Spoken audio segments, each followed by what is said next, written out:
사랑합니다.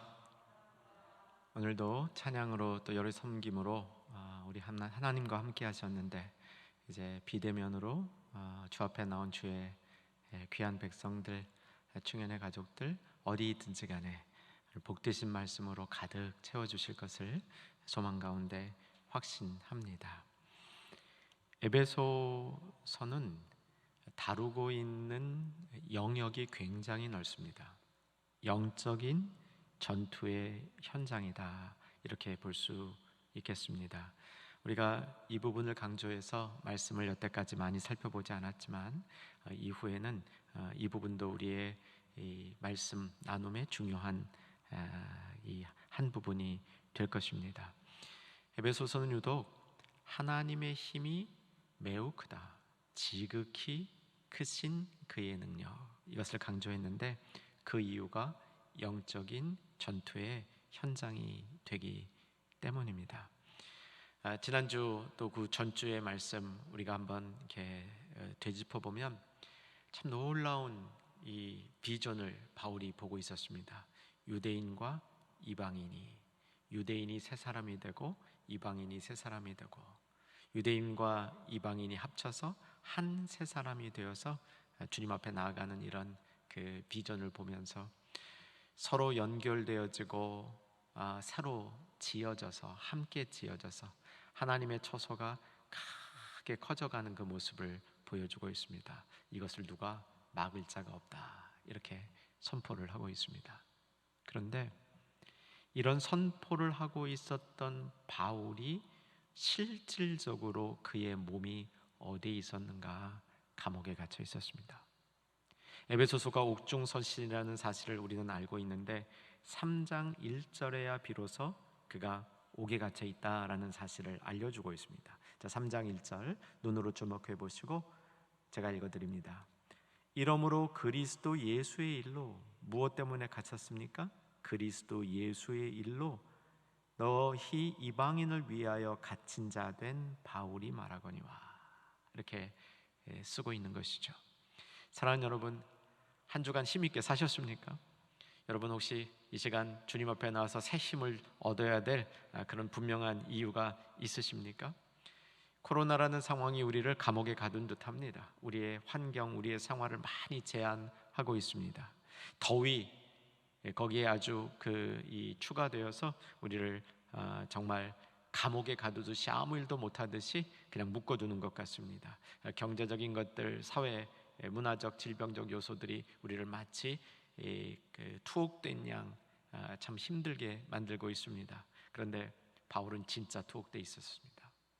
바울이 투옥돼 있으면서 그가 느꼈던 것은, 그와 함께하고 있는, 즉 이 편지를 받고 있는 에베소 성도들이 이러한 환난 가운데 낙심할까봐 마음이 많이 쓰였습니다. 13절을 보시면 3장 13절입니다. 그러므로 너희에게 구하노니 너희를 위한 나의 여러 환난이 감옥에 갇혀 있다는 이 사실에 대하여 낙심하지 말라. 이는 너희의 영광이라 라고 얘기합니다.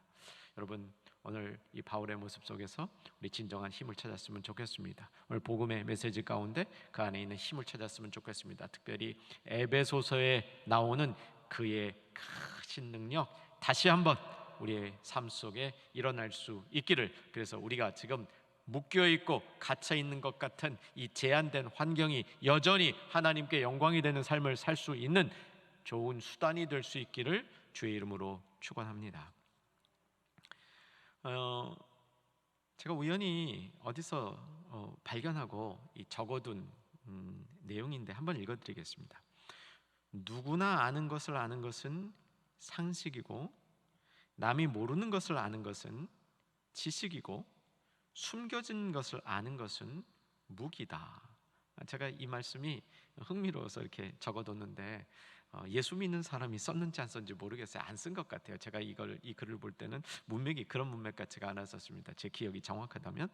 그런데 여기 세 번째, 누구나 아는 것은 상식이고, 남이 모르는 것 아는 건 지식이고, 숨겨진 것을 아는 것, 이걸 무기라고 얘기했다는 것이 흥미롭습니다. 이게 성경적 이해하고 아주 일치가 됩니다. 숨겨진 게 뭐죠? 비밀입니다.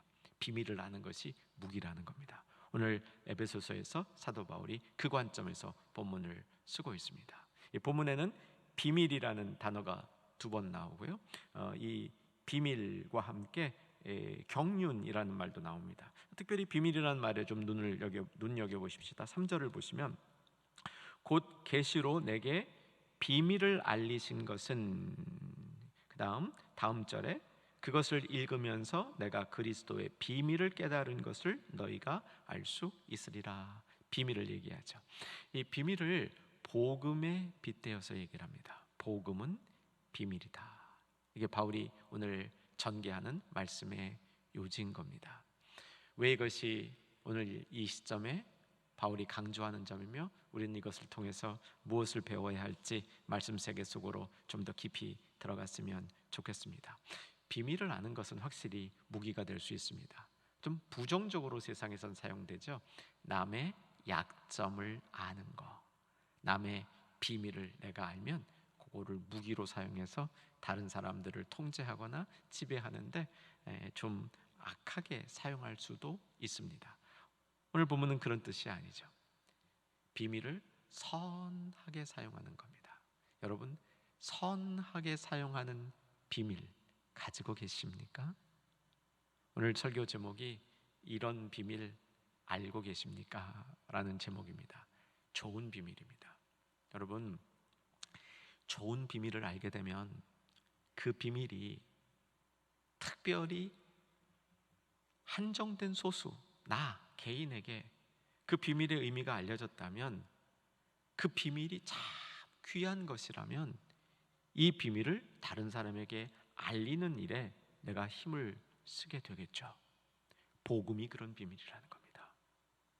복음이 그 비밀이 특정한 사람들에게 알려지고 특정한 사람들이 그 비밀을 알았을 때 그 원리대로 세상을 살게 되면 참 힘있고 복되게 살 수 있기 때문에 그 원리를 소중히 여기고 자기 삶의 무기로 사용하며 영적 전투의 무기로 사용하며 내가 나 자신을 성화시키는 무기로 사용할 수 있게 된다는 겁니다. 뿐만 아니라 그것을 다른 사람을 위해서 사용하며 다른 사람에게 알릴 수밖에 없다는 것이죠.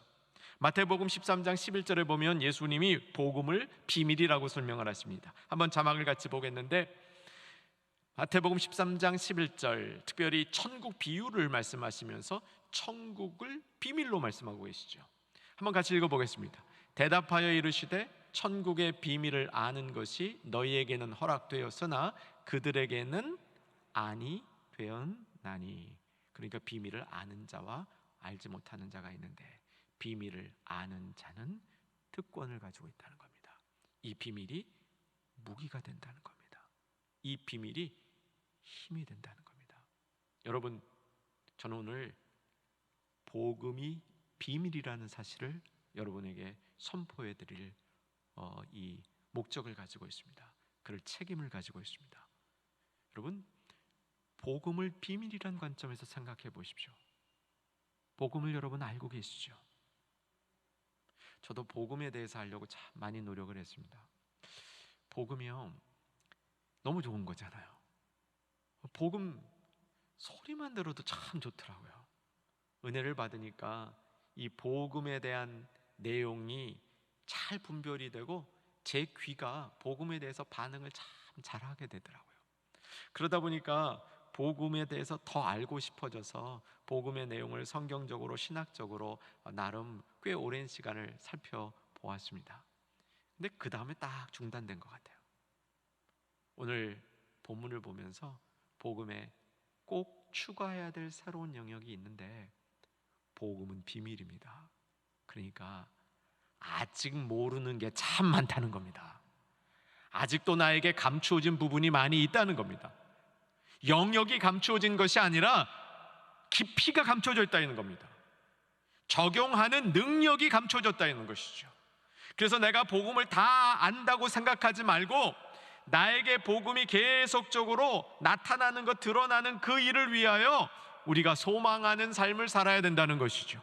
그래서 내가 복음을 안다고 생각하는 순간 어쩌면 내가 복음에 대하여 무지한 사람이 될 수 있다는 사실을 기억해야 되는 것이죠. 바울은 오늘 자기가 감옥에 갇혀 있으면서도 커다란 힘을 느낄 수 있었는데 그 힘의 근원이 뭐냐면 복음의 비밀이 점점 더 깊게 깨달아지는 겁니다. 복음의 세계가 점점 더 넓게 열리는 겁니다. 복음에 담겨있는 하나님의 능력이 점점 더 크다는 사실을 깨닫게 되고 있는 것이죠. 이것이 바울이 오늘 자신의 경험을 나누는 결정적인 요소가 되는 겁니다. 여러분, 비밀로서의 복음이 우리에게 오늘 더 깊이 깨달아져서 그것이 우리 인생의 새로운 힘이 되는 복된 시간 될 수 있기를 주 안에서 소망합니다. 오늘 본문은 비밀에 관한 말씀인데 이 비밀로서의 복음을 세 가지 중요한 요소하고 연결해서 오늘 가르쳐 주고 있습니다. 첫 번째, 복음을 뭐하고 연결하냐면 계시라고 연결합니다. 복음을 비밀로 볼 때 계시랑 참 많은 관련이 있게 되죠. 3절, 4절, 5절 말씀이 이것을 가르쳐 주고 있습니다. 자, 3절 같이 한번 펴셔서 읽겠습니다. 읽습니다. 곧 계시로 내게 비밀을 알게 하신 것은 내가 먼저 간단히 기록함과 같으니 그것을 읽으면 내가 그리스도의 비밀을 깨달은 것을 너희가 알 수 있으리라. 이제 그의 거룩한 사도들과 선지자들에게 성령으로 나타내신 것 같이 다른 세대에서는 사람의 아들들에게 알리지 아니하셨으니 그런데 바울 내게는 알려주셨다는 겁니다.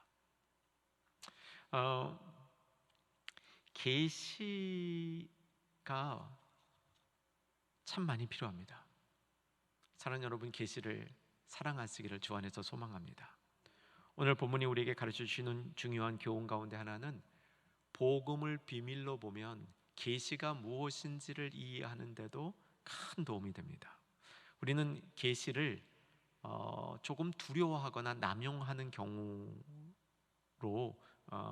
우리 주변에서 경험되어지죠.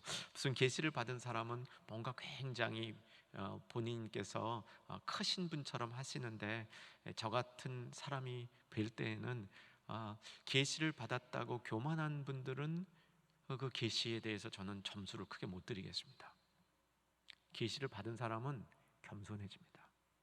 계시를 받은 사람은 세상에서 튀는 게 아니라 세상과 잘 어우러집니다. 왜냐하면 계시의 궁극적인 목적은 하나님 나라를 섬기라고 주는 겁니다. 하나님의 백성들을 깨우치고 섬기라고 주는 것이지 자신의 어떤 위대함을 드러내라고 주는 것이 아니죠. 계시에 대해서 우리가 참 많이 알아야 됩니다.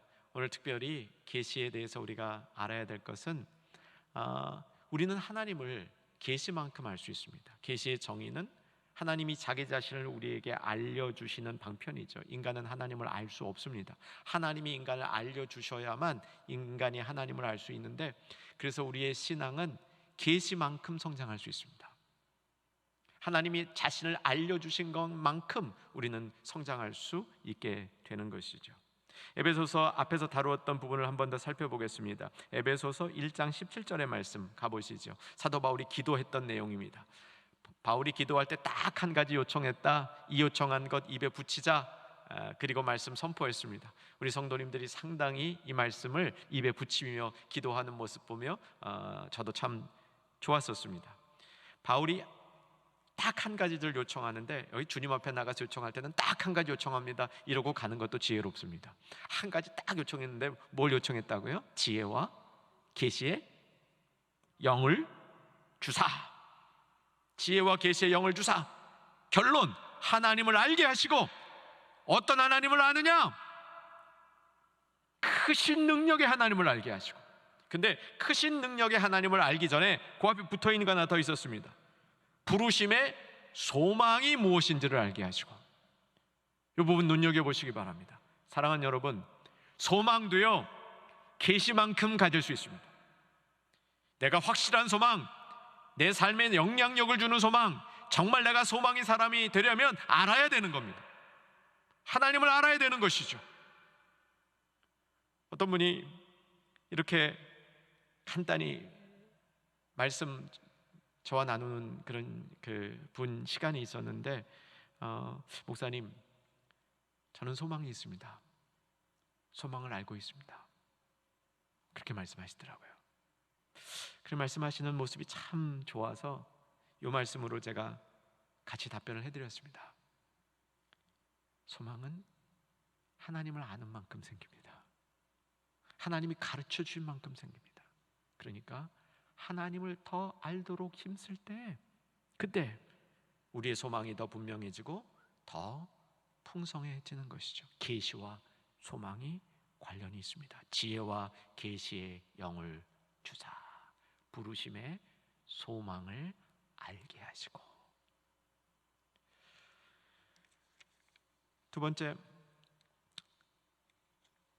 복음을 비밀로 보면, 복음을 비밀로 보는 것은 복음의 한 부분을 보여주고 있는 것입니다. 사실 복음 전체가 비밀은 아니에요. 왜냐하면 복음 중에는 확고하게 우리에게 드러난 부분이 있습니다. 그런데 확고하게 드러난 그 부분을 비밀의 복음으로 계속 더 깊게 알려주시고, 넓게 알려주시고, 힘있게 알려주시고, 우리가 쓸 수 있도록 알려주시는 것이죠. 바울은 오늘 비밀의 복음이란 말을 통해서 그것을 보여주는 겁니다.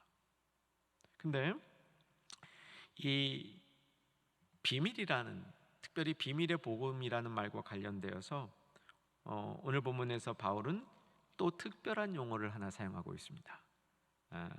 경륜이라는 말이죠. 2절을 한번 보시기 바랍니다. 2절 제가 읽어드리겠습니다. 너희를 위하여 내게 주신 하나님의 그 은혜의 경륜을 너희가 들었을 터이라 하고요. 9절로 가보십시오.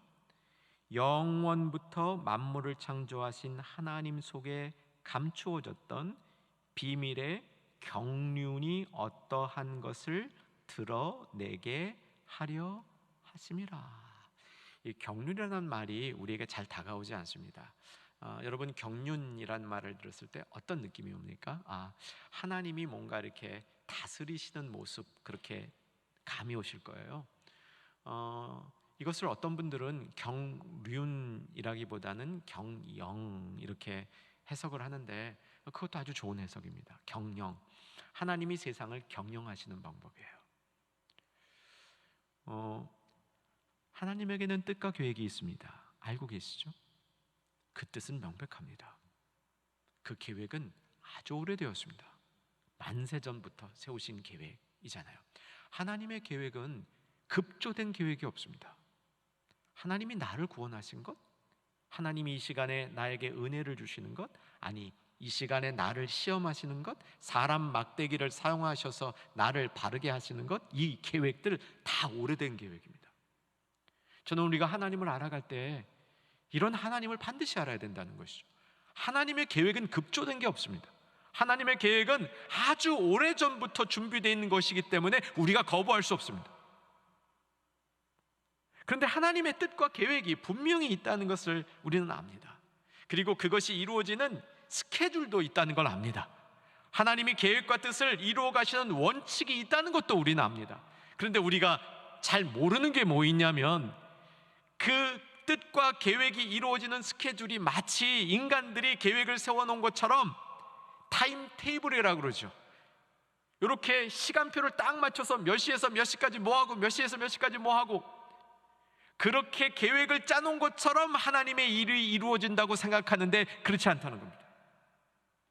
하나님의 일은 하나님의 주권적인 손길 가운데 때로는 그 일이 지연도 되고 때로는 그 일이 급속하게 진행도 되는데, 조화를 이루면서 수많은 일들이 버무러지면서 잘 어우러지면서, 이것이 하나님이 경영하듯이 넣고 뺄 것 빼고 기다리게 하고 이 사람 여기서 등장하도록 하시고, 그런데 이 모든 것이 자연스러움과 조화 속에서 때로는 그 안에 실패와 고통도 담겨 있으면서 이런 모든 것이 버무러지고 어우러지듯이 하나님의 뜻은 그 결과와 열매가 맺어진다는 것이죠.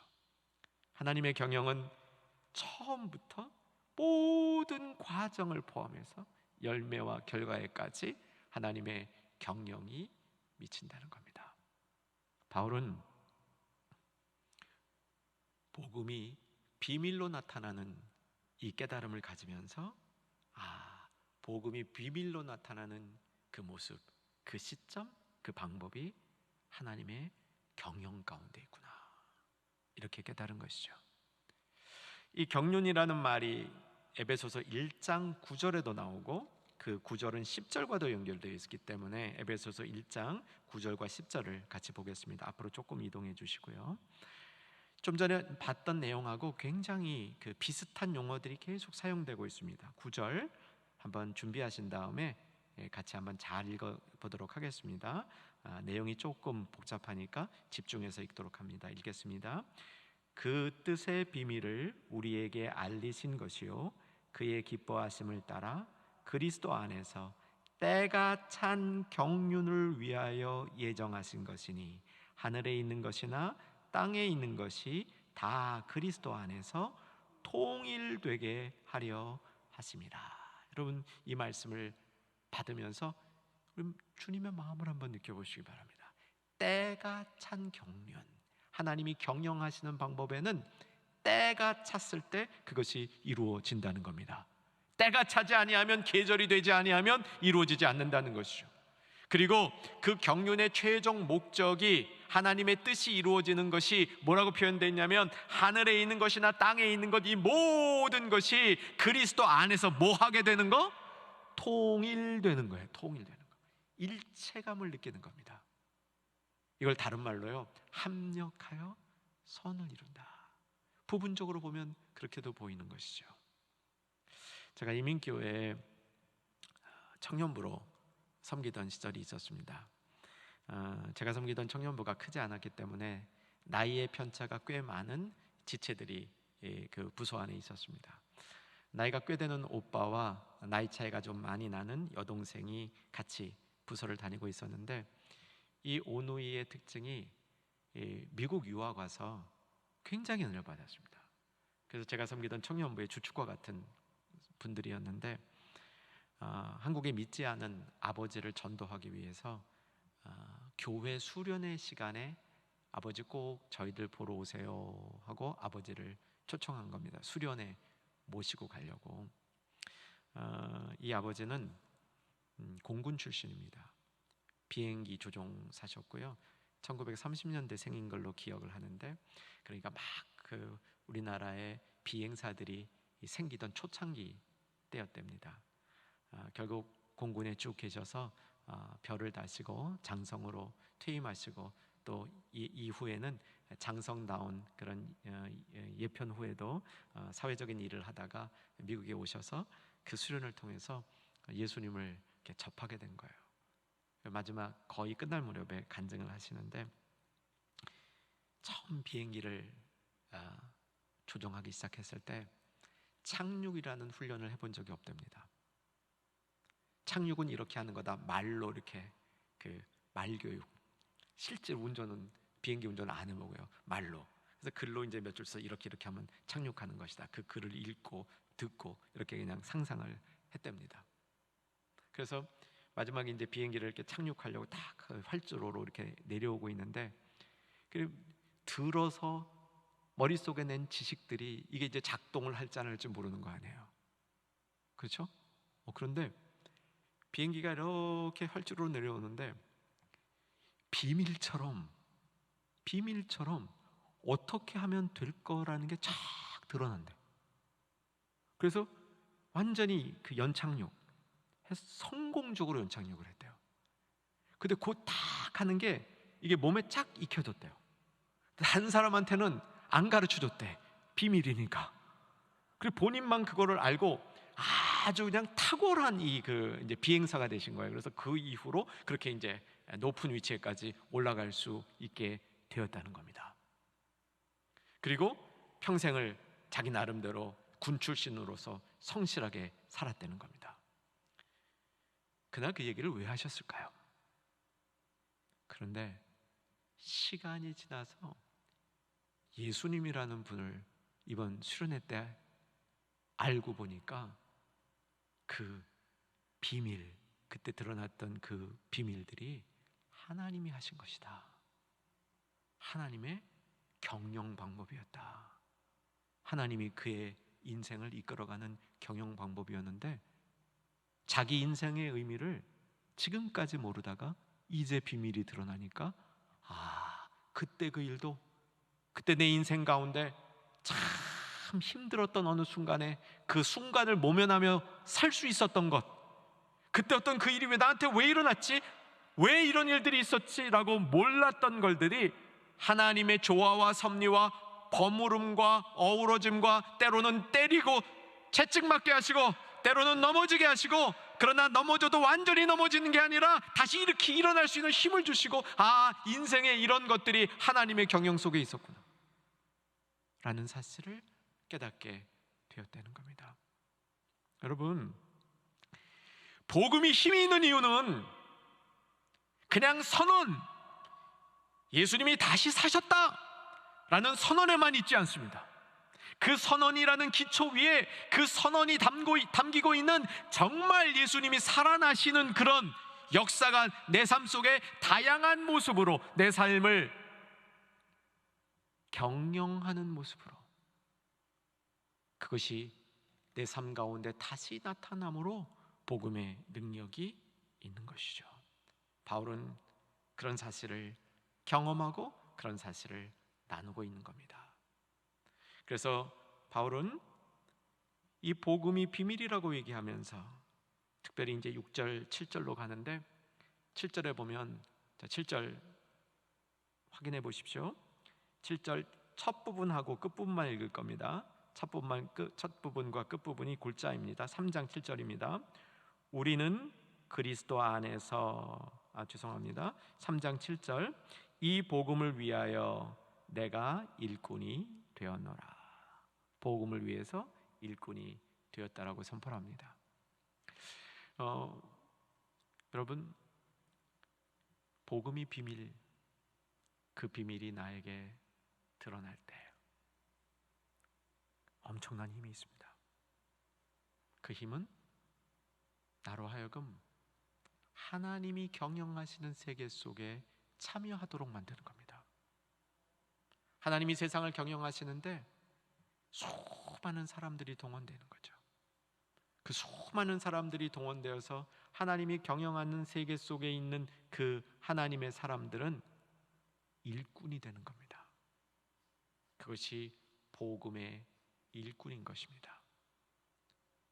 오늘 예배를 드리는 주의 백성들 중에, 충현의 가족 중에, 내가 주님의 일꾼이 되기를 원합니다 라고 한 번이라도 진심으로 주님 앞에 소원한 분들이 있다면, 오늘 그 소원이 생생하게 살아나기를 주 안에서 소망합니다. 뿐만 아니라 그때 그 소원을 가지게 했던 복음의 다른 비밀도 나타날 수 있기를, 그래서 진정으로 복음의 일꾼이 되는 것이 무엇인지를 조금 더 깨닫는 역사가 일어날 수 있기를 소망합니다. 복음의 일꾼들이 깨닫는 것은, 내가 그 일이 좋아서 나 저 일꾼 하겠습니다 라고 자의적으로 그 일에 참여 의사를 밝히는 게 아니라는 겁니다. 복음의 일꾼이라는 말이 청지기라는 뜻이죠. 청지기라는 뜻과 같은 말입니다. 청지기는 어떤 의미를 갖고 있냐면, 누가복음 12장 42절 자막으로 한번 봅시다. 누가복음 12장 42절 같이 읽겠습니다. 주께서 이르시되 지혜 있고 진실한 청지기가 되어 주에게 그 집 종들을 맡아 때를 따라 양식을 나누어 줄 자가 누구냐? 이 청지기는 특징이 있어요. 주인이 그 집을 어떻게 경영하는지를 잘 알아요. 그래서 청지기는 주의 뜻을 알아야 된다는 겁니다. 주인의 경영 방법을 알고 있다는 겁니다. 요 하나가 주의 뜻이냐 아니냐 이거 따져갖고는 이 수준에 못 가는 겁니다. 주인이 경영하는 방식을 몸으로 배우고 있는 사람이 청지기입니다. 그 청지기에게 주인이 자기의 일을 맡기는 거예요. 그래서 때를 따라 때마다 계속 때가 일어나는 겁니다. 계속 때가 일어났는데 그 때에 알맞게 하나님의 다른 사람들에게 필요한 양식을 나눠주는 사람이 일꾼이라는 겁니다. 복음의 일꾼은 복음의 비밀을 아는 자입니다. 6절에 보면 바울이 깨달았던 특별한 복음의 비밀의 내용이 있습니다. 복음의 비밀의 내용은 어떤 때는 정말 내가 모르던 거예요. 정말 모르던 거예요. 바울이 그런 경험을 한 거죠. 5절에 보면 6절 같이 읽습니다. 이는 이방인들이 복음으로 말미암아 그리스도 예수 안에서 함께 상속자가 되고 함께 지체가 되고 함께 약속에 참여하는 자가 됨이라. 바울이 이걸 깨달았을 때요, 미치도록 기뻤다는 거예요. 근데 이게 미치도록 기쁠 일이 아니에요. 왜냐하면 이방인들에게 복음 좀 전해줘서 이방인들도 그냥 복음 믿게 하자, 이거는 괜찮아요. 우리는 쉽게 이해할 수 있는 부분이에요. 근데 이방인들이 나와 똑같은, 어쩌면 나보다 더 우대받는 하나님의 특권을 누리는 사람이 된다, 이렇게 했을 때 이것을 수용하는 건 쉽지 않습니다. 여러분 한번 생각해 보시기 바랍니다. 우리는 여태까지 이방인들을 위한 복음 성경에서 많이 들었을 때 그 이방인은 불쌍한 사람, 그 불쌍한 사람 그냥 쟤네도 복음 그게 것이 아니죠. 근데 바울은 이방인들이 함께 상속자가 되고 함께 몸을 이루고 함께 약속에 참여하는 자가 된다는 사실을 보면서 참 기뻤습니다. 여러분 오늘 이런 복음의 능력을 경험해 봤으면 좋겠습니다. 복음은 우리로 하여금 정말 어려운 사람을 찾아가게 만듭니다. 정말 어려운 현장 속에 내가 함께 있기를, 함께 있을 수 있도록 그 자리로 이끕니다. 사랑하는 여러분, 내가 편한 자리에 계속 머무르고 있다면 바울의 이 복음의 비밀의 기쁨을 깨닫지 못한 걸 겁니다. 복음의 비밀을 깨달은 자들은 힘들고 고통스러운 그 현장 속에서 같이 있는 것을 즐거움으로 아는 성도들이 되는 거죠. 여러분, 이웃 사랑하는 말을 우리가 많이 들었습니다. 복음입니다. 그런데 그 복음 속에 있었던 비밀은 정말 그들과 함께하고 그들이 함께 되는 것이 우리의 기쁨이 되는 그런 삶의 모습으로 우리가 변화되는 것이죠. 온 충현의 가족들, 오늘 말씀을 함께 나눈 사랑하는 형제 자매님들이 복음의 비밀을 알고 비밀의 경륜을 알고 이에 따라 복음의 일꾼이 되시기를 주의 이름으로 소망하며 축원합니다. 기도하겠습니다. 살아계신 아버지 하나님, 복음의 일꾼 삼아 주시고 복음의 비밀을 널리 알려 주시옵소서. 예수님 이름으로 기도하옵나이다. 아멘.